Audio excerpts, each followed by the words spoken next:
आइए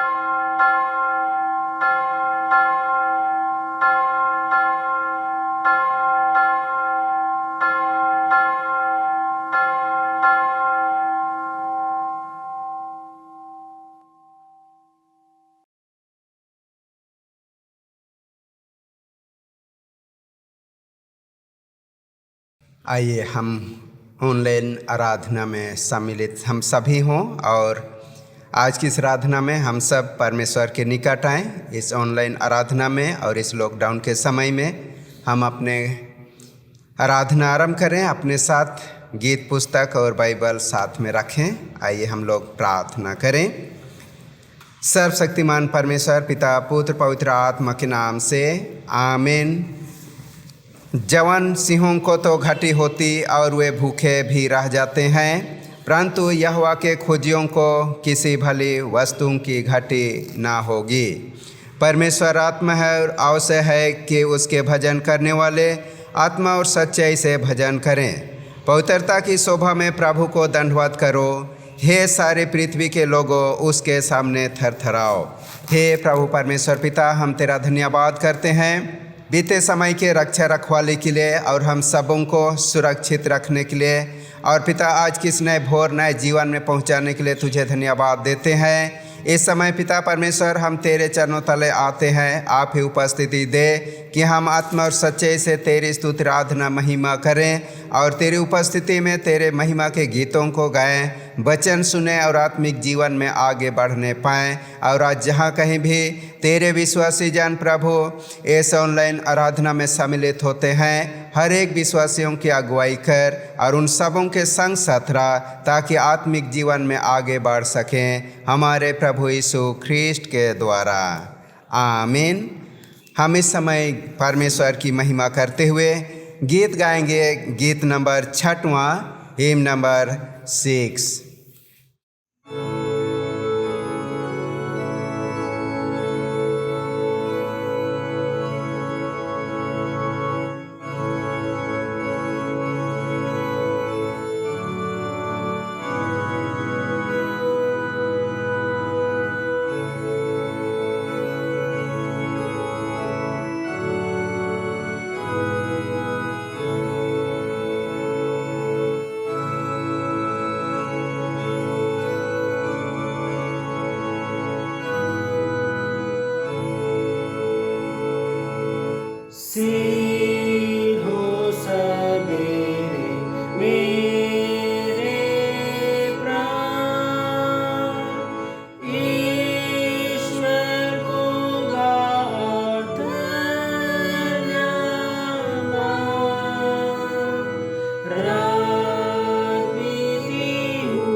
मुझे फिलहाल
यदि हम कहें कि हम में कुछ भी पाप नहीं तो अपने आप को हम धोखा देते हैं और हम में सत्य नहीं।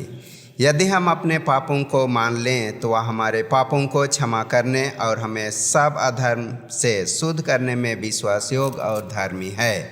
इसलिए हम सर्वशक्तिमान परमेश्वर के सन्मुख अपने बीते समय के किए हुए पापों को स्मरण करते हुए सर्वशक्तिमान परमेश्वर के निकट हम अपने पापों को नम्रतापूर्वक अंगीकार करें। प्रभोज आराधना विधि के क्रम संख्या 19 के पाप अंगीकार को हम एक साथ अंगीकार करें।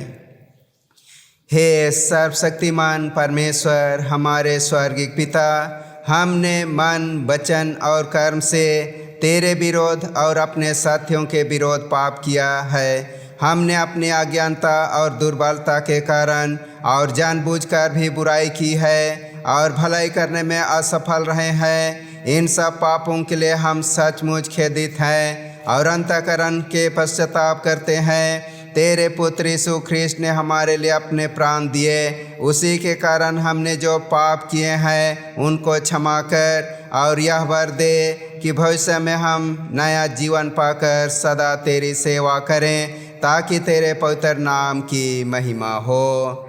आमीन। सर्वशक्तिमान परमेश्वर उन सबको क्षमा करता है जो अपने साथियों को क्षमा करते सच्चा पश्चाताप करते हैं। वह आप पर दया कर आपके सब पापों को क्षमा करे और उन सब सबों को छुटकारा दे, सब भले कामों में आपको स्थिर और सबल करे और शाश्वत जीवन में बनाए रखे। आमीन। हम इस समय प्रभु की प्रार्थना हम एक साथ करेंगे। हे हमारे पिता, तू जो स्वर्ग में है, तेरा नाम पवित्र माना जाए, तेरा राज आए, तेरी इच्छा जैसे स्वर्ग में पूर्ण होती है वैसे पृथ्वी पर भी हो। हमारे दिन भर की रोटी आज हमें दे और हमारे अपराधों को क्षमा कर जैसे हमने भी अपने अपराधियों को क्षमा किया है, और हमें परीक्षा में ना डाल परंतु बुराई से बचा, क्योंकि राज, पराक्रम और महिमा अब और सर्वदा तेरी ही है। आमीन। आइए हम आज के ठहराए हुए परमेश्वर के वचन को सुनेंगे। पहला पाठ प्रेरितों के कामों का वर्णन और उसका दूसरा अध्याय 32 से 41 पद तक। प्रेरितों के कामों का वर्णन दूसरा अध्याय 32 से 41 तक। इसी यीशु को परमेश्वर ने जिलाया जिसके हम सब गवाह हैं। इस प्रकार परमेश्वर के दाहिने हाथ से सर्वोच्च पद पाकर और पिता से वह पवित्र आत्मा प्राप्त करके जिसको प्रतिज्ञा की गई थी उसने वह उंडेल दिया है जो तुम देखते और सुनते हो। क्योंकि दाऊद तो स्वर्ग पर नहीं चढ़ा, परंतु वह आप कहता है, प्रभु ने मेरे प्रभु से कहा, मेरे दाहिने बैठ, जब तक कि मैं तेरे बैरियों को तेरे पाँव तले की चौकी ना कर दूं। अतः अब इस्राएल का सारा घराना निश्चित रूप से जान ले कि परमेश्वर ने उसी यीशु को जिसे तुमने क्रूस पर चढ़ाया प्रभु भी ठहराया और मसीह भी। तब सुनने वालों के हृदय छिद गए और वे पतरस और शेष प्रेरितों से पूछने लगे, हे भाइयों, हम क्या करें? पतरस ने उनसे कहा, मन फिराओ और तुम में से हर एक अपने अपने पापों की क्षमा के लिए यीशु मसीह के नाम से बपतिस्मा ले, तो तुम पवित्र आत्मा का दान पाओगे। क्योंकि यह प्रतिज्ञा तुम और तुम्हारी संतानों और उन सब दूर दूर के लोगों के लिए भी है जिनको प्रभु हमारा परमेश्वर अपने पास बुलाएगा। उसने बहुत से बातों भी गवाही दे देकर समझाया कि अपने आप को इस टेढ़ी जाति से बचाओ। अतः जिन्होंने उसका वचन ग्रहण किया उन्होंने बपतिस्मा लिया और उसी दिन 3000 मनुष्यों के लगभग उनमें मिल गए। यह पहला पाठ वचन है या परमेश्वर का वचन है। परमेश्वर का धन्यवाद हो। हम दूसरा पाठ सुनेंगे जो लिखा है पतरस की पहली पत्री और उसका दूसरा अध्याय और उसका 19 से 25 तक। पहला पतरस दूसरा अध्याय 19 से 25 तक। क्योंकि यदि कोई परमेश्वर का विचार करके अन्याय से दुख उठाता हुआ क्लेश सहता है तो यह सुहावना है। क्योंकि यदि तुमने अपराध करके घूसे खाए और धीरज धरा तो इसमें क्या बड़ाई की बात है। पर यदि भला काम करके दुख उठाते हो और धीरज धरते हो तो यह परमेश्वर को भाता है और तुम इसी के लिए बुलाए भी गए हो। क्योंकि मसीह भी तुम्हारे लिए दुख उठाकर तुम्हें एक आदर्श दे गया है कि तुम भी उसके पाद चिन्हों पर चलो। ना तो उसने पाप किया और ना उसके मुंह से छल की कोई बात निकली। वह गाली सुनकर गाली नहीं देता था और दुख उठाकर किसी को भी धमकी नहीं देता था, पर अपने आप को सच्चे न्याय के हाथ में सौंपता था। वह आप ही हमारे पापों को अपनी देह पर लिए हुए क्रूस पर चढ़ गया, जिससे हम पापों के लिए मरकर धार्मिकता के लिए जीवन बिताएं। उसी के मार खाने से तुम चंगे हुए। क्योंकि तुम पहले भटकी हुई भेड़ों के समान थे, पर अब अपने प्राणों के रखवाले और अध्यक्ष के पास लौट आए हो। यह परमेश्वर का वचन है। परमेश्वर का धन्यवाद हो। आइए हम सुसमाचार सुनने से पहले हम गीत गाएंगे। गीत नंबर 395, हिम नंबर 395।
प्रभु आप लोगों के साथ रहे और आपके आत्मा के साथ भी। सुसमाचार पवित्र यूहन्ना रचित सुसमाचार 10वां अध्याय पहला पद से आरंभ होता है।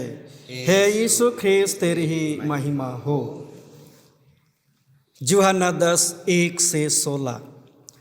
मैं तुमसे सच सच कहता हूँ कि जो कोई द्वार से भेड़शाला में प्रवेश नहीं करता परंतु किसी दूसरी ओर से चढ़ जाता है वह चोर और डाकू है। परंतु जो द्वार से भीतर प्रवेश करता है वह भेड़ों का चरवाहा है।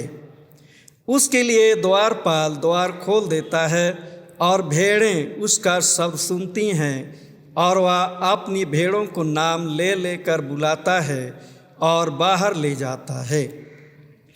जब वह अपनी सब भेड़ों को बाहर निकाल चुकता है तो उनके आगे आगे चलता है और भेड़ें उसके पीछे पीछे हो लेती हैं क्योंकि वे उसका शब्द पहचानती हैं। परंतु वे पराये के पीछे नहीं जाएंगी परंतु उससे भागेंगी क्योंकि वे परायों का शब्द नहीं पहचानती। यीशु ने उनसे यह दृष्टांत कहा परंतु वे ना समझे कि ये क्या बातें हैं जो हमसे कहता है। तब यीशु ने उनसे फिर कहा, मैं तुमसे सच सच कहता हूँ भेड़ों का द्वार मैं हूँ। जितने मुझसे पहले आए वे सब चोर और डाकू हैं परंतु भेड़ों ने उनकी ना सुनी। द्वार मैं हूँ, यदि कोई मेरे द्वारा भीतर प्रवेश करे तो उद्धार पाएगा और भीतर बाहर आया जाया करेगा और चारा पाएगा। चोर किसी और काम के लिए नहीं परंतु केवल चोरी करने और घात करने और नष्ट करने को आता है। मैं इसलिए आया कोई जीवन पाए और बहुतायत से पाए।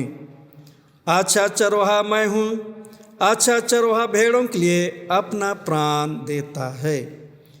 मजदूर जो न चरवाहा है और न भेड़ों का मालिक है भेड़िए को आते देख भेड़ों को छोड़कर भाग जाता है और भेड़िया उन्हें पकड़ता और तितर बितर कर देता है। वह इसलिए भाग जाता है कि वह मजदूर है और उसको भेड़ों की चिंता नहीं। अच्छा चरवाहा मैं हूँ। मैं अपनी भेड़ों को जानता हूँ और मेरी भेड़ें मुझे जानती हैं। जैसे पिता मुझे जानता है और मैं पिता को जानता हूँ और मैं भेड़ों के लिए अपना प्राण देता हूँ। मेरी और भी भेड़ें हैं जिस भेड़शाला की नहीं, मुझे उनका भी लाना अवश्य है। वे मेरा शब्द सुनेंगे तब एक ही झुंड और एक ही चरवाहा होगा। यह ख्रिस्ट का सुसमाचार है। हे प्रभु यीशु तेरी ही स्तुति हो। आइए हम थोड़ी देर परमेश्वर के वचन पर मनन ध्यान करेंगे। प्रभु में मेरे प्रिय भाइयों बहनों माता पिता व बच्चे आप सबों को यीशु सहाय। इन दिनों पूरे विश्व में सारी मानव जाति के बीच में कोरोना वायरस का महामारी फैला हुआ है और जिस कारण से पूरे विश्व में भय, डर, अशांति, असंतोष का माहौल बना हुआ है। यदि हम लोग पुराने नियम में वर्णित घटनाओं पर ध्यान करें या उन घटनाओं को पढ़ेंगे तो सचमुच में इस समय जो कुछ हो रहा है वे सारी बातें यूँ लगता है अभी पूरा हो रहा है। हम लोग यिर्मयाह की पुस्तक और उसका 16 अध्याय और 4 पद को हम लोग पढ़ेंगे। उनके विषय यहोवा यूँ कहता है, वे बुरी बुरी बीमारियों से मरेंगे। उनके लिए कोई छाती ना पीटेगा, ना उनको मिट्टी देगा। वे भूमि के ऊपर खाद के समान पड़े रहेंगे। वे तलवार और महंगी से मर मिटेंगे, और उनके शव आकाश के पक्षियों और मैदान के पशुओं का आहार होंगे।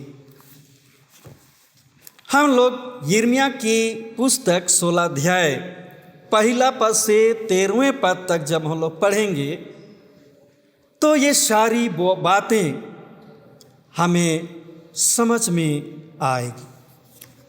वर्तमान परिस्थिति को जब हम लोग देखते हैं, इटली,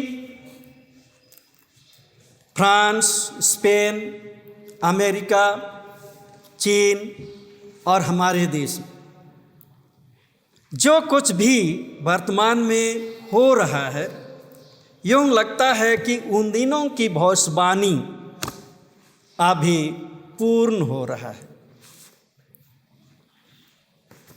वचन में कहा कि वे बुरी बुरी बीमारियों से मरेंगे, और कहा तो उनके लिए कोई छाती ना पीटेगा, ना उनको मिट्टी देगा। वे भूमि के ऊपर खाद के समान पड़े रहेंगे। तो सचमुच में वर्तमान समय में कई घटनाओं को जब हम देखते हैं तो लगता है कि सचमुच में यह भविष्यवाणी पूरा हो रहा है। आज बहुत से कोरोना से संक्रमित लोग लाखों की संख्या में मर गए, और तब उनका लाश को उठाने वाला कोई नहीं है, उनके लिए रोने पीटने वाला कोई नहीं है, क्योंकि सबको डर है यदि वे उस लाश को छुएंगे तो वह वायरस उन पर भी आ जाएगा।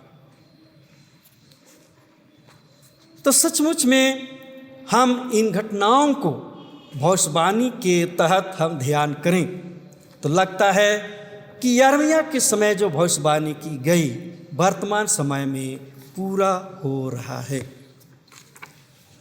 हम लोग इन्हीं बातों को ध्यान में रखते हुए आइए हम थोड़ी देर परमेश्वर के वचन पर मनन ध्यान करें। हम लोग आज के वचन पर मनन ध्यान करने से पहले इस्राएलियों के जीवन और उनके पेशा पर थोड़ा सा चर्चा करते हैं। यीशु ने कहा, मैं अच्छा चरवाहा हूँ। सचमुच में यीशु के जैसा चरवाहा ना था, ना है और ना होगा। तो आइए बाइबिल की बातों पर विशेष करके इस्राएलियों के जीवन, उनके पेशा पर हम लोग पहले चर्चा करें ताकि इन बातों को हम समझ सकें। बाइबिल के अनुसार इस्राएलियों का मुख्य पेशा पशुपालन था, जिसको हम लोग उत्पत्ति नामक पुस्तक 13 अध्याय 6 और 7वां पद में पाएंगे। इसलिए उस देश में उन दोनों के लिए पर्याप्त स्थान ना था कि वे इकट्ठे रहें, क्योंकि उनके पास बहुत धन था, इसलिए वे इकट्ठे ना रह सके। अब्राहम और लूत की भेड़ बकरी और गाय बैल के चरवाहों में झगड़ा हुआ। उस समय कनानी और परिजी लोग उस देश में रहते थे।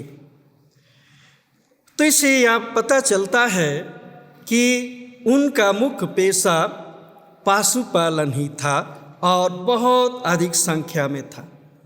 इसलिए उनको चरवाहा रखना पड़ा, और तब एक समय आता है कि दोनों के चरवाहे आपस में लड़ते हैं, चरागाह को लेकर के या कुएं को लेकर के। और तब दोनों ने फैसला किया कि हम अलग अलग क्षेत्र में चले जाएं। इसी प्रकार आयub की पुस्तक में 1 अध्याय और 1 से 3 तक जब पढ़ते हैं तो यहाँ भी इस प्रकार से वर्णन मिलता है। उस देश में अय्यूब नामक एक पुरुष था। वह खरा और सीधा था और परमेश्वर का भय मानता और बुराई से दूर रहता था। उसके 7 बेटे और 3 बेटियां उत्पन्न हुई। उसके 7,000 भेड़ बकरियां, 3,000 ऊँट, 500 जोड़ी बैल और 500 गदहियाँ और बहुत से दास दासियाँ थीं। वरन उसके पास इतनी संपत्ति थी कि पूर्वी देशों के लोगों में वह सबसे बड़ा था। तो अय्यूब के पास इतने अधिक भेड़ बकरियां, गाय बैल, बहुत से जीव जंतु थे और उनकी चरवाही के लिए, देखरेख के लिए अय्यूब बहुत से दास दासियों को, चरवाहों को रखा था। और साथ ही वे खेती बाड़ी भी करते थे। अय्यूब की पुस्तक 1 अध्याय 14 पद से यह पता चलता है, तब एक दूत अय्यूब के पास आकर कहने लगा, हम तो बैलों से हल जोत रहे थे और गदहियां उसके पास चर रही थी।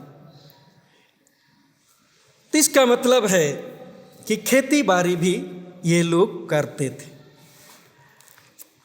पशुपालन और खेती बाड़ी करने के पीछे उनके बहुत से कारण थे, जिनमें मुख्य कारण यह था, पहला यह आय का स्रोत था और दूसरा परमेश्वर की व्यवस्था के अनुसार जब भी बलि चढ़ाते थे तो उन्हें इन वस्तुओं की आवश्यकता होती थी। उन दिनों में 5 तरह का बलि चढ़ाया जाता था।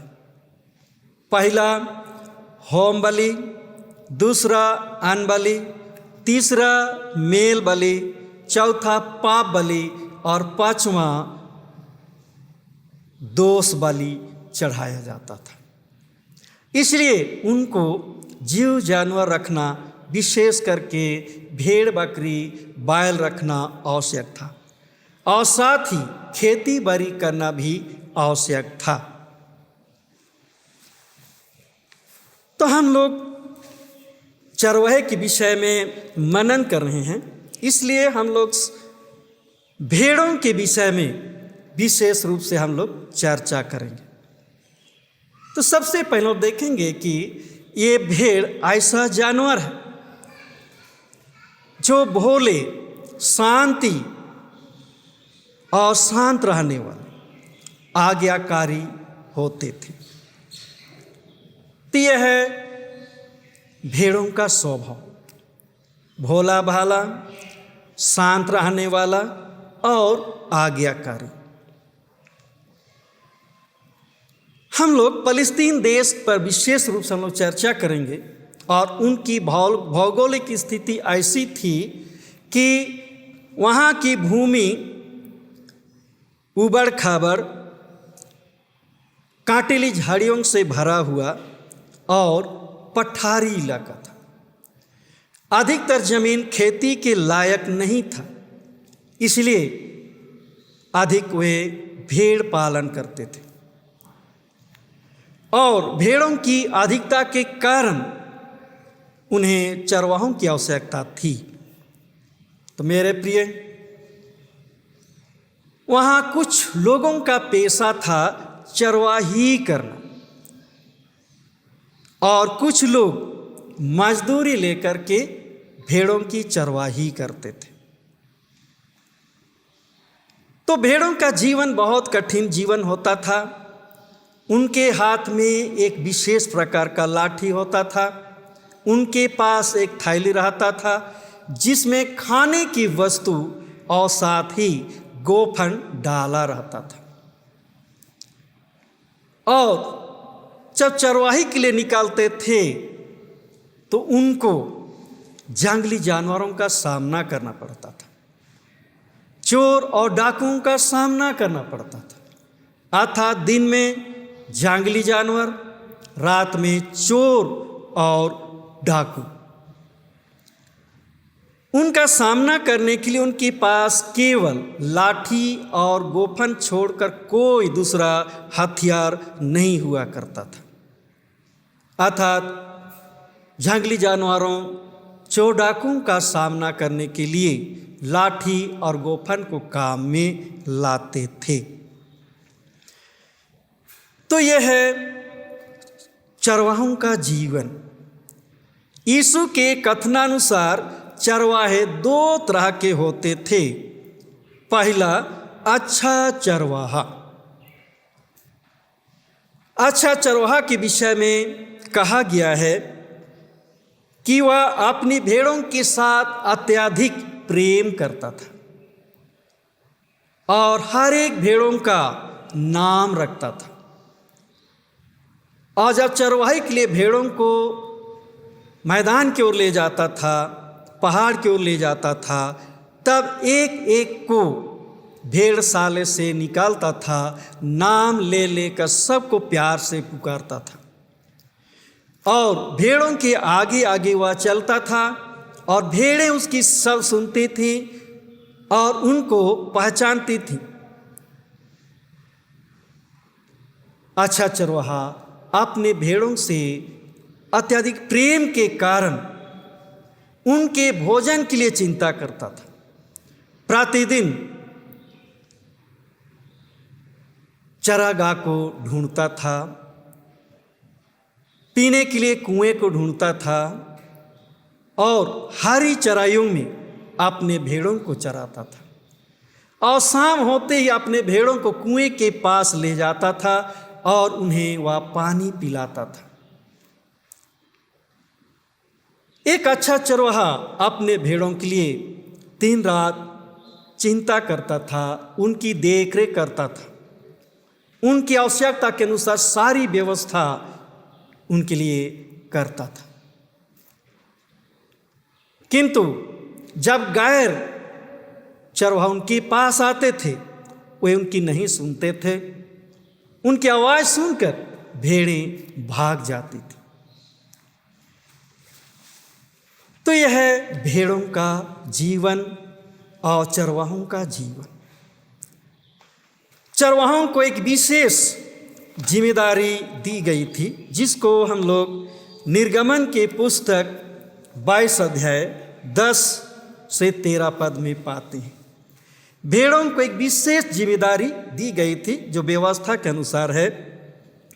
यदि कोई दूसरे को गधा या बैल या भेड़ बकरी या कोई और पशु पर रखने के लिए सौंपे और किसी के बिना देखे हुआ मर जाए या चोट खाए या हाँक दिया जाए, तो उन दोनों के बीच यहोवा की शपथ खिलाई जाए, मैंने इनकी संपत्ति पर हाथ नहीं लगाया, तब संपत्ति का स्वामी उसको सच माने और दूसरे को उससे कुछ भी भर देना ना होगा। यदि वह सचमुच उसके यहाँ से चुराया गया हो तो वह उसके स्वामी को उसे भर दे, और यदि वह फाड़ डाला गया हो तो वह फाड़े हुए को प्रमाण के लिए ले आए, तब उसको भी भर देना ना पड़ेगा। तो ये थी चरवाहों की जिम्मेदारी। यदि एक भेड़ खो जाए तो जब तक नहीं मिलता है तब तक उसे ढूंढता है, जिसके विषय में मत्ती 18:12 पद में यीशु ने कहा, यदि 99 में से एक भेड़ खो जाए तो जब तक नहीं मिलता है चरवाहा उसे ढूंढता है। और यदि किसी जंगली जानवर ने उसे पकड़ लिया तब चरवाहा उससे छुड़ाने के लिए भरसक प्रयत्न करता है। नहीं भी बचा पाता है, फिर भी उन्हें कम से कम एक टुकड़ा उनसे छीनना ही होता था, ताकि अपने स्वामी को एक प्रमाण के रूप में दिखा सके। और यदि भेड़ खो जाए और ना मिले तो स्वामी को उसका भरपाई देना पड़ता था।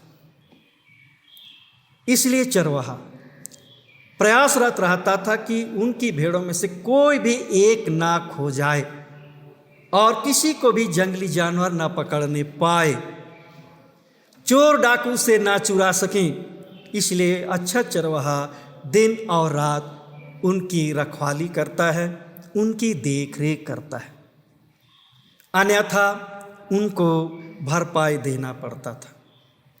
आमोस की पुस्तक 3 अध्याय 11 पद में भी यही कहा गया है कि एक चरवाहा यदि किसी जंगली जानवरों से पकड़ लेता है तो कोई एक अंग वह छुड़ाता है और अपने स्वामी को दिखाता है।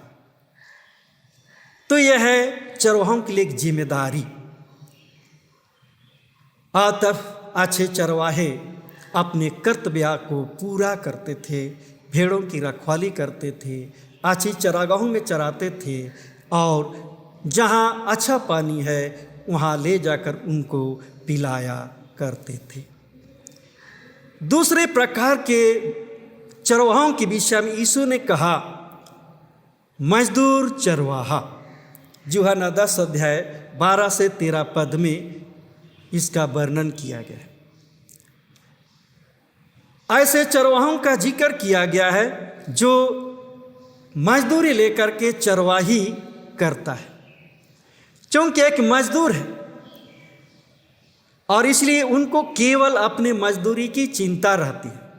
वे अपने भेड़ों से प्रेम नहीं करते, उनका अपने भेड़ों की कोई परवाह नहीं।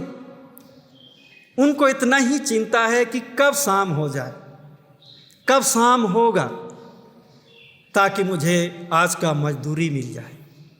इसलिए जब जंगली जानवर आते हैं तो वह डर के मारे भाग जाता है। चोर डाकू आते हैं तो उनको छोड़ छाड़ कर भाग जाता है। और तब जंगली जानवर आते हैं, उनके भेड़ों को तितर बितर करते हैं, उनको फाड़ डालते हैं। तो ये है दूसरे तरह के चरवाहा जिनको अपने कर्तव्य से कोई मतलब नहीं है, जिनको भेड़ों से कोई मतलब नहीं है, उनको केवल अपनी मजदूरी की चिंता बनी रहती है। इस्राएलियों का जीवन भी ऐसा ही था। वे बिन चरवाहे भेड़ों के समान थे।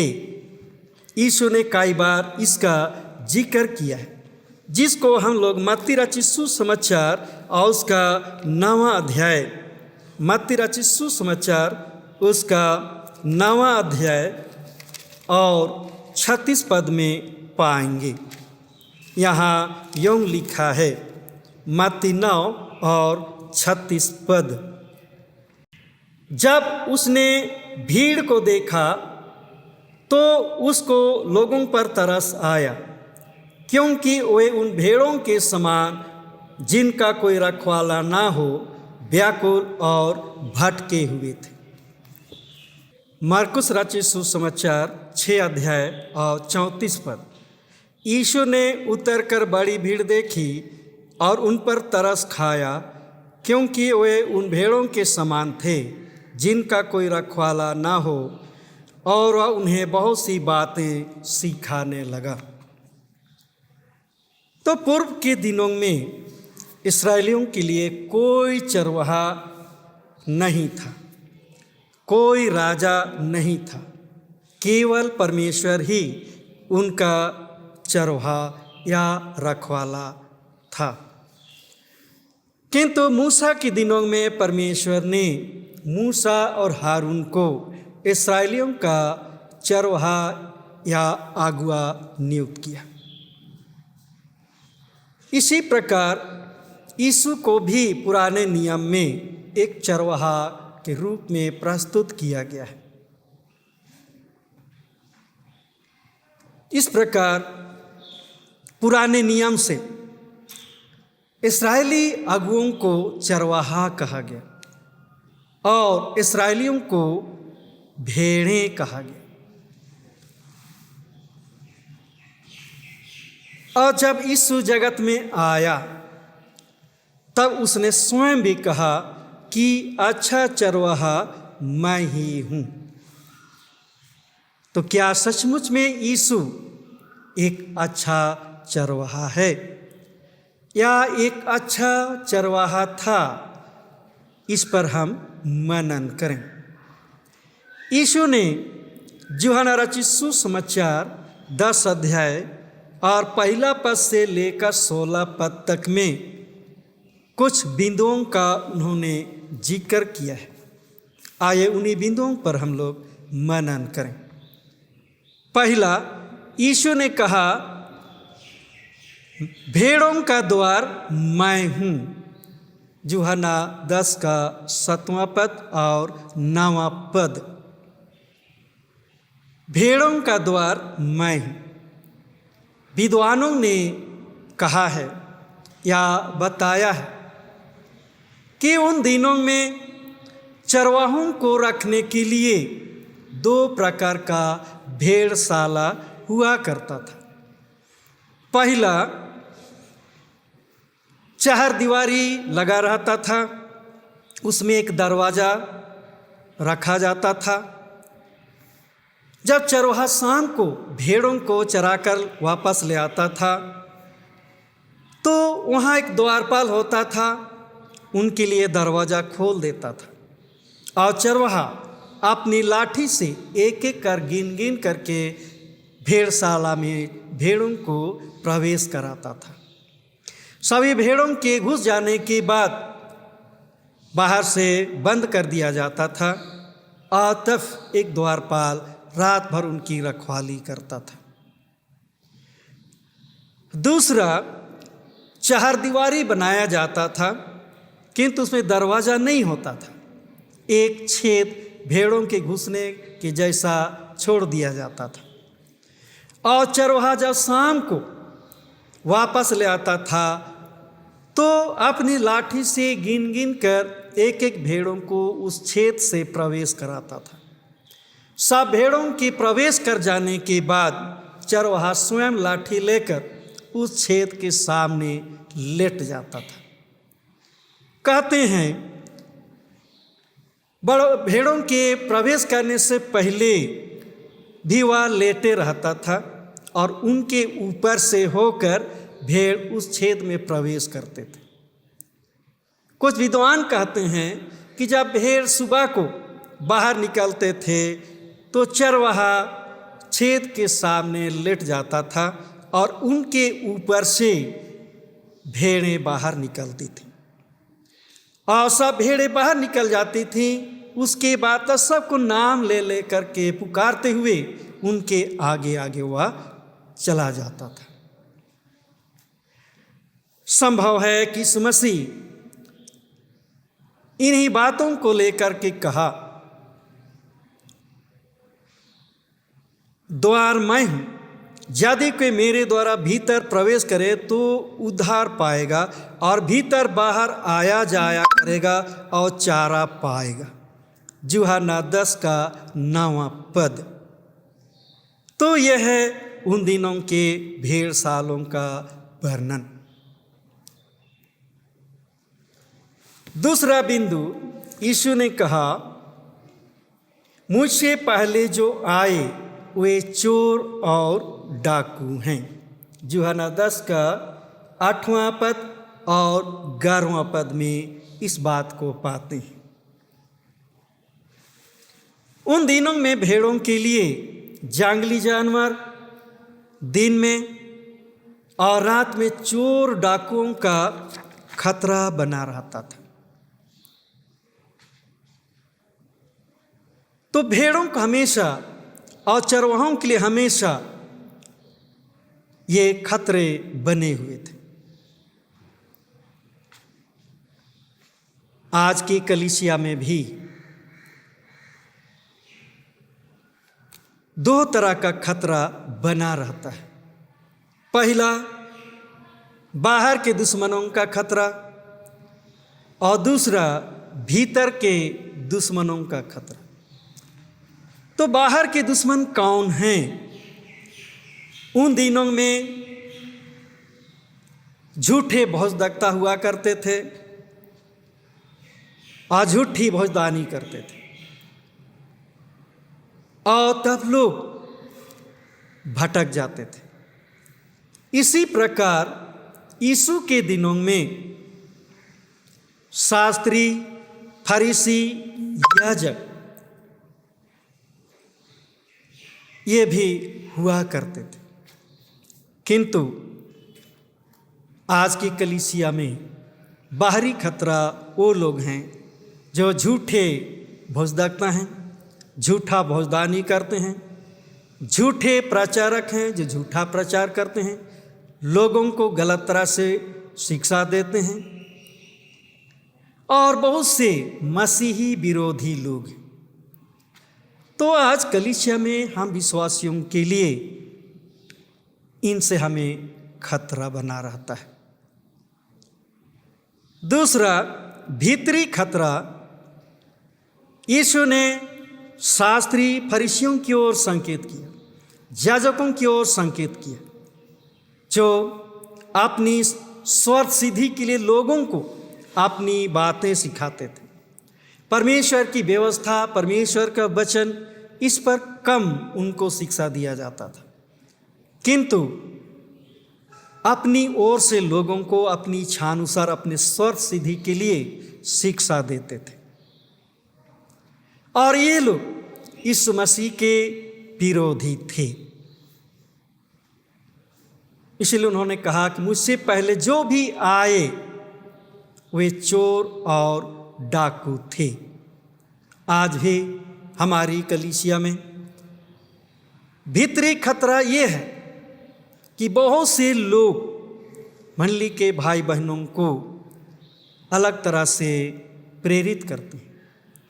कभी कभी बिशप, पुरोहित, डीकन, प्रचारकों के विरोध में लोगों को भड़काते हैं।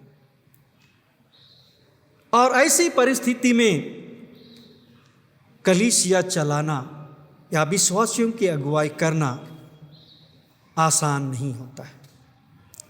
तो यह है कलीसिया के लिए भीतरी खतरा। इसी के साथ इस मसीह ने कुछ निकम्मे चरवाहों का भी वर्णन किया, और पुराने नियम में भी उन निकम्मे चरवाहों का वर्णन पाया जाता है, जिसको हम लोग यिर्मयाह की पुस्तक और उसका 50 अध्याय, यिर्मयाह की पुस्तक उसका 50 अध्याय और 6 पद में पाएंगे। मेरी प्रजा खोई हुई भेड़ें हैं, उनके चरवाहों ने उनको भटका दिया और पहाड़ों पर भटकाया, और वे पहाड़ पहाड़ और पहाड़ी पहाड़ी घूमते घूमते अपने बैठने के स्थान को भूल गई। इसी प्रकार यहेजकेल की पुस्तक में भी कहा गया है, 34 अध्याय और उसका 2 से 6 पद, हे मनुष्य के संतान, इस्राएल के चरवाहों के विरुद्ध भविष्यवाणी करके उन चरवाहों से कह, परमेश्वर यहोवा यूं कहता है, हाय इस्राएल के चरवाहों पर जो अपने अपने पेट भरते हैं, क्या चरवाहों को भेड़ बकरियों का पेट भरना ना चाहिए? तुम लोग चर्बी खाते, ऊन पहनते और मोटे मोटे पशुओं को काटते हो, और भेड़ बकरियों को तुम नहीं चराते। तुमने बीमारों को बलवान ना किया, ना रोगियों को चंगा किया, ना घायलों के घायलों को बांधा, ना निकाली हुई को लौटा लाए, ना खोई हुई को खोजा, परंतु तुमने बल और जबरदस्ती से अधिकार चलाया है। वे चरवाहे के ना होने के कारण तितर बितर हुई और सब पशुओं का आहार हो गई। मेरी भेड़ बकरियां तितर बितर हुई और वे सारे पहाड़ों और ऊंचे ऊंचे टीलों पर भटकती थीं। मेरी भेड़ बकरियां सारी पृथ्वी के ऊपर तितर बितर हुई, और ना तो कोई उनकी सुधि लेता था, ना कोई उनको ढूंढता था। तो यह निकम्मे चरवाहों का वर्णन, चोर डाकुओं का वर्णन यीशु ने अपने कथन में, अपने वचन में वर्णन किया है। तो आज हमें ऐसे चरवाहों से, ऐसे चोर और डाकुओं से, ऐसे लोगों से कलीसिया को और कलीसिया के विश्वासी भाई बहनों को बचाने की आवश्यकता है। और यह काम केवल यीशु की सहायता से ही संभव है। तीसरा बिंदु, यीशु ने कहा, मेरी और भी भेड़ें हैं जिनको भेड़शाला में ले आना है। यूहन्ना 10 अध्याय का 16 पद। यीशु ने जो कहा कि मेरी और भी भेड़ें हैं जो भेड़शाला से बाहर हैं, उनको भी लेकर आना है। संभव है उन यहूदियों के विषय में कहा जो लोग तितर बितर होकर अन्य अन्य देशों में रहते थे, और यीशु की इच्छा थी कि वे लोग यीशु का अपना चरवाहा स्वीकार करें और उनके झुंड की संगति पाएं, उनका भी उद्धार हो। दूसरा, अन्य जाति या अविश्वासियों की ओर यीशु का संकेत रहा होगा, जो लोग यीशु को नहीं जानते थे, जो लोग यीशु का विरोध करते थे। यीशु की इच्छा थी कि वे भी परमेश्वर के वचन को सुने और यीशु मसीह को जाने पहचाने, अपने मनों को यीशु की ओर फेर कर लाएं और यीशु को अपना चरवाहा स्वीकार करें, ताकि अंतिम दिनों में वे भी कलीसिया के झुंड में, उद्धार प्राप्त लोगों के झुंड में पाए जाएं और उनका भी उद्धार हो।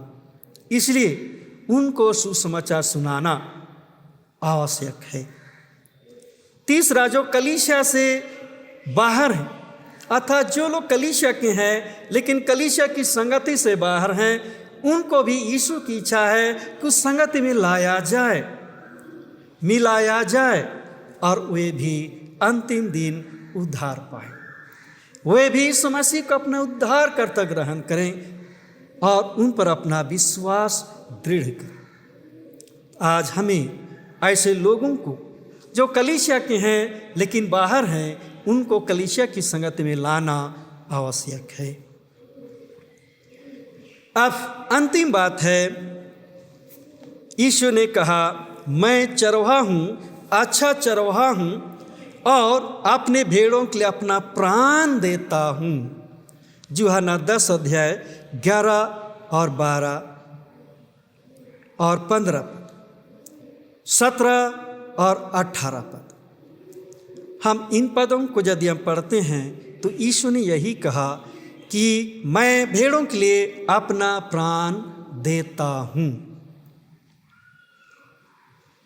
यीशु ने यह भी कहा, मैं इसलिए आया कि जीवन पाएं और बहुतायत से पाएं। मैं इसलिए आया कि जीवन पाएं और बहुतायत से पाएं। इस मसीह अपने आप को एक अच्छा चरवाहा साबित करने के लिए 3 वर्षों तक उन्होंने मेहनत की। 3 वर्षों तक लोगों को परमेश्वर का वचन सुनाया और इसी क्रम में उसने कहा भी कि मैं खोई हुई भेड़ों को ढूंढने, बचाने, उनको बुलाने के लिए आया, जिसको हम लोग पाएंगे मत्ती 9 उसका 13 पद, मत्ती 18 उसका 11 पद, लूका 19 और 10वां पद।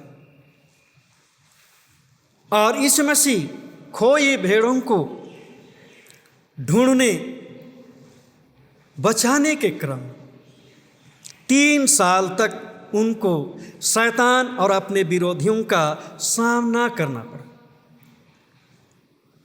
उनसे उनको युद्ध करना पड़ा और इस क्रम में उसने अपने आप को क्रूस पर चढ़ा दिया, अपना प्राण दे दिया कि हम पापी मनुष्य जाति जीवन पाएं, बहुतायत का जीवन पाएं, हम उद्धार पाएं। यीशु मृत्यु के बाद 3रा दिन महिमा के साथ जी उठा और इसी के साथ शैतान, पाप, मृत्यु और अपने विरोधियों से विजय प्राप्त किया। आज यीशु जीवित है, जीवित रहेगा, क्योंकि उसमें जीवन है। यूहन्ना 10 अध्याय 17-18 पद में उसने स्वयं कहा कि मुझे पिता ने अधिकार दिया है कि मैं अपने आप में जीवन रखूं और औरों को भी अपना जीवन दूं। अर्थात इस मसीह में जीवन है, और इसलिए उसने कहा मार्ग, सत्य और जीवन मैं ही हूं। यूहन्ना 14 का 6 पद, 11 अध्याय का 25 पद में उसने कहा पुनरुत्थान और जीवन मैं ही हूं। 6वां अध्याय उसका 35 पद में भी उसने कहा कि मैं ही जीवन, और जो मुझ में बना रहेगा वह सदा जीवन पाएगा। तो मेरे प्रियो, यीशु मसीह उन भेड़ों के समान नहीं जो मर गए और सदा के लिए चले गए, किंतु यीशु मसीह वह चरवाहा है जिसने अपने भेड़ों के लिए अपने प्राण तक उन्हें न्यौछावर कर दिया, किंतु फिर से अपने प्राण को वापस पाया और यह प्रमाणित कर दिया कि निश्चय मुझ में जीवन है, और जो मेरे साथ रहता है वह सदा का जीवन पाएगा।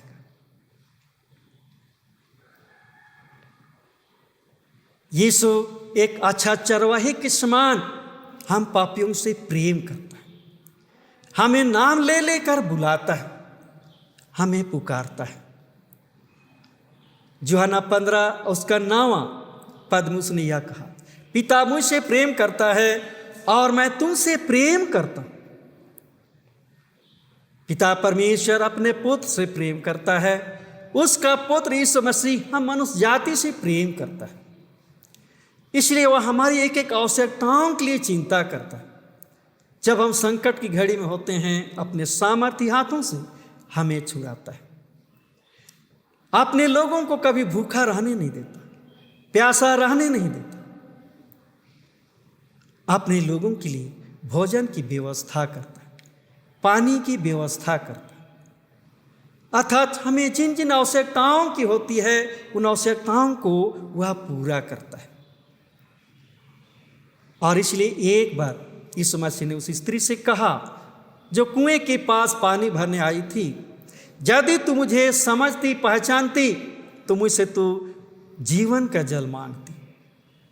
मेरे पास वह जल है जो आप पिएगा एक सोता बन जाएगा, वह कभी प्यासा ना, अर्थात आनंद जीवन। हम सभी विश्वासी उस आनंद जीवन को पाने के लिए हमने इस मसीह पर विश्वास किया है कि वही हमारा उद्धार करता है, हमारा जीवन देने वाला। आनंद जीवन उसी में है।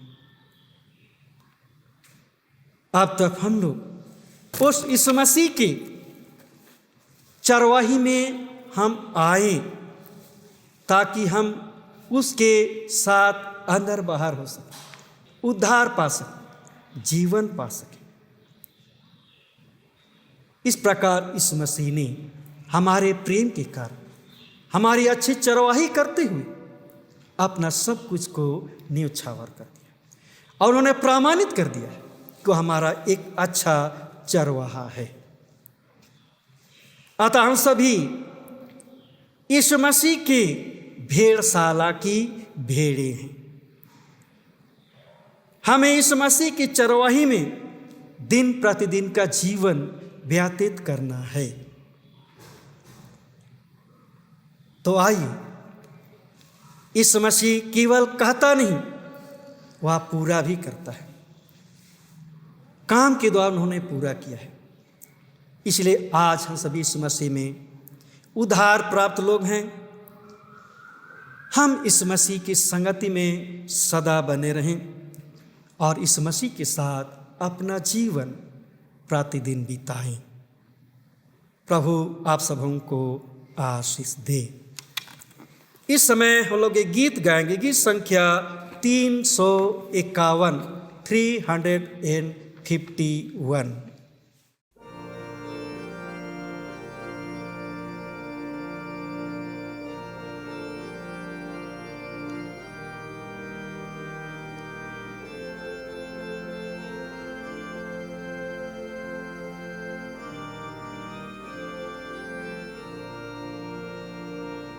यहोवा चरवाहा मेरा, कोई घटी मुझे नहीं है। हरी चराइयों में मुझे स्नेह से चलाता वह है। यहोवा चरवाहा मेरा, कोई घटी मुझे नहीं है। हरी चराइयों में मुझे स्नेह से चलाता वह है। मृत्यु के अंधकार में मैं जो जाता था, प्रभु यीशु करुणा से तसल्ली मुझे दी है। मृत्यु के अंधकार में मैं जो जाता था, प्रभु यीशु करुणा से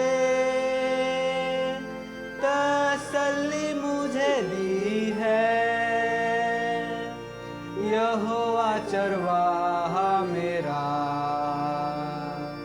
कोई घटी मुझे नहीं है। हरी चराइयों में मुझे स्नेह से चलाता वह है। शत्रुओं के सामने मेज को बिछाता है। प्रभु ने जो तैयार की, मन मेरा मगन है। शत्रुओं के सामने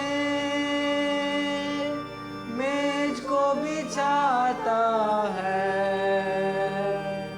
प्रभु ने जो तैयार की, मन मेरा मगन है। यहोवा चरवाहा मेरा, कोई घटी मुझे नहीं है। हरी चराइयों में मुझे स्नेह से चलाता वह है। सिर पर वह तेल मला है, अभिषेक मुझे किया है। दिल मेरा भर गया है और उमड़ भी रहा है। सिर पर वह तेल मला है, अभिषेक मुझे किया है। दिल मेरा भर गया है और उमड़ भी रहा है।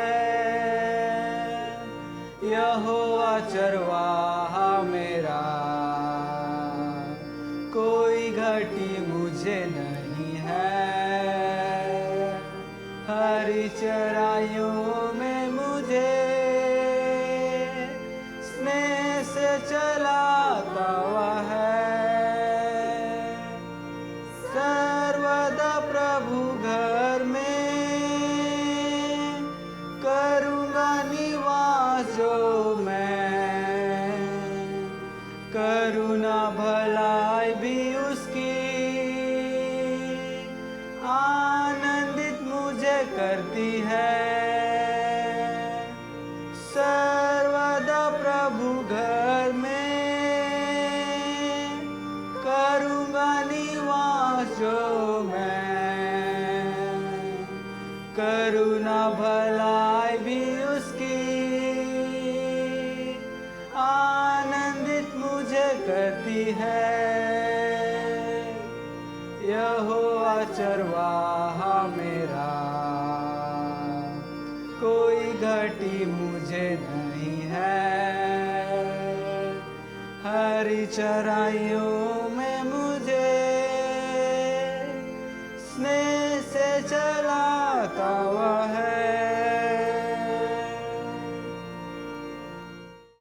इस समय हम लोग प्रेरितों का विश्वास वाक्य का अंगीकार करेंगे। मैं सर्वशक्तिमान पिता स्वर्ग और पृथ्वी के सृष्टिकर्ता परमेश्वर पर विश्वास करता हूँ। मैं उसके इकलौते पुत्र हमारे प्रभु यीशु ख्रीस्त पर विश्वास करता हूँ। वह पुत्र आत्मा के सामर्थ गर्भ में आया और कुंवारी मरियम से जन्मा। उसने पोंस पिलातुस के शासन में दुख भोगा। वह क्रूस पर चढ़ाया गया, मारा और गाड़ा गया और मृतकों के लोक में उतरा। तीसरे दिन वह जी उठा, वह स्वर पर चढ़ गया और पिता की दाहिनी ओर विराजमान है। वह जीवितों और मृतकों को न्याय करने को फिर आएगा। मैं पवित्र आत्मा पर, पवित्र कैथोलिक कलीसिया पर, संतों की संगति, पापों की क्षमा, देह के पुनरुत्थान और अनंत जीवन पर विश्वास करता हूँ। आमीन। प्रभु आप लोगों के साथ रहे। आइए हम प्रार्थना करें। पुनरुत्थान पर्व के पश्चात आज तीसरा प्रभुवार है। हम प्रार्थना चढ़ाएंगे। हे स्वर्गीय पिता, तेरा पुत्र प्रभु यीशु ख्रीस्त भेड़ों का महान रखवाला है और हर एक को नाम लेकर बुलाता है। हम पर अनुग्रह करके हम उसकी बुलाहट सुने, उसकी बानी पहचाने, ताकि उसकी संरक्षण पर पूरा भरोसा रखकर जहाँ कहीं भी वो हमारी अगुवाई करे, हम उसके पीछे पीछे चलें। यह हम उसी के नाम से मांगते हैं जो तेरे और पुत्र आत्मा के साथ एक परमेश्वर अब और सदा जीता और राज करता है। आमीन। हे प्रातः के सृजनहार, तो अंधकार को दूर करके जगत को प्रकाश ले आया है। हमारे मध्य से पाप के अंधकार मिटा दे। हमारे हृदय में अपने सत्य का प्रकाश उत्पन्न कर हमारे हाथों को उस भले कार्य करने के लिए सबल बना। तेरा पुत्र यीशु ख्रीस्त सत्य ज्योति है, उसी के द्वारा तुम्हें प्रकाश और आनंद प्रदान कर। आमीन। हे अनंत परमेश्वर पिता, तेरी सामर्थ हमारी सृष्टि हुई है और तेरे प्रेम द्वारा हमारा उद्धार हुआ। तो अपने पुत्र आत्मा के द्वारा हमारा मार्गदर्शन कर और हमें सबल बना कि आज हम अपने आप को प्रेम से तेरी और एक दूसरे की सेवा में अर्पण करें। आमीन। हे पिता परमेश्वर, धन्यवाद देते हैं प्रभु, रात भर न सबों की सुरक्षा की, हमें सुख और चैन की नींद सोने दिया और आज के दिन तो हम सबों को देखने का अवसर दिया है। प्रार्थना पूरे दिन भर हम सबों का अपनी सुरक्षा में रख। हर जोखिम घटनाओं से, शैतान की परीक्षाओं से, रोग बीमारी, अचानक मृत्यु से, बुरे मन वालों की बुरी इच्छाओं से हमारी रखवाली कर। दिन भर के काम हमारी सहायता अगुवाई कर, ज्ञान बुद्धि शक्ति और सामर्थ दे। आप प्रभु आज के दिन एक एक कामों को संपन्न करते हुए तेरी सहायता से आनंद के साथ तुझ में बिताएं, हमारे प्रभु यीशु ख्रीस्त के द्वारा। आमीन। हे पिता परमेश्वर, हम सभी उन बच्चों को तेरे पुत्र हाथ में समर्पित करते हैं जो विद्या अध्ययन में लगे हुए हैं। तू की सहायता अगुवाई करके तेरी ज्ञान बुद्धि से परिपूर्ण हो, तो इसे समझ और बुद्धि पाएँ और प्रभु तेरे भाई प्रेम में आगे बढ़ें कि समय के पूर्ण तेरे दास दासी होकर अपने जीवन में तेरी इच्छा, तेरे कामों को पूरा करें और सदा तेरी ही महिमा हो। बुजुर्ग जनों के लिए हम प्रार्थना करते, हर एक को तू स्वस्थ और चंगा जीवन दे। उन सबों को तू संभाल कर स्वस्थ रहें, अब पूरे जीवन पर्यंत तेरी धन्यवाद करते रहें। प्रार्थना प्रभु उन सभी लोगों के लिए चलो बीमार है, दुखित है, मरणासन है, पीड़ित हैं, तो उनकी सुधि ले। सेवा में लगे डॉक्टर नर्सों वैद्यों की तू सहायता अगुवाई कर, ताकि वे ऐसे लोगों की सेवा करें।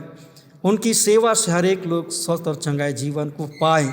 जिन दवाइयों को दिया जाता उन पत्री आशीष हो। विशेषकर प्रार्थना करते हैं इस समय पूरे विश्व में जितने प्रभु कोरोना वायरस से संक्रमित हैं, उन सबों की तू सुधि ले, दुख सहने की शक्ति और सामर्थ दे कि प्रभु तेरी सहायता समय की पूर्णता में इस बीमारी से चंगाई पाए। सत्र धन्यवाद करें प्रभु, इस वायरस को तो ही नाश करी हम प्रार्थना करते हैं, छिले के तो इनको नाश कर सकता है। हमारी प्रार्थना है प्रभु, शैतान दुष्ट आत्मा कैसे कामों को तू ही बंद कर दे, ताकि तेरे लोग प्रभु आनंद और शांति का जीवन पाएं, उनके द्वारा सदा तेरी महिमा हो। और हमारे देश के लोगों को भी तू सहायता कर, हमारे भी तू सुरक्षा कर, ताकि प्रभु पूरी मानव जाति पिता परमेश्वर इस वायरस, इस महामारी से सब कोई छुटकारा पाए, चंगाई पाए और हर एक के द्वारा तेरी महिमा हो, यीशु ख्रीस्त के द्वारा। आमीन। हे पिता परमेश्वर, हमने जिन आशीषों को नहीं मांगा, मुट्ठी खोल कर तो समय पर हमें दे। हमारे के पाप गुनाहों को क्षमा कर।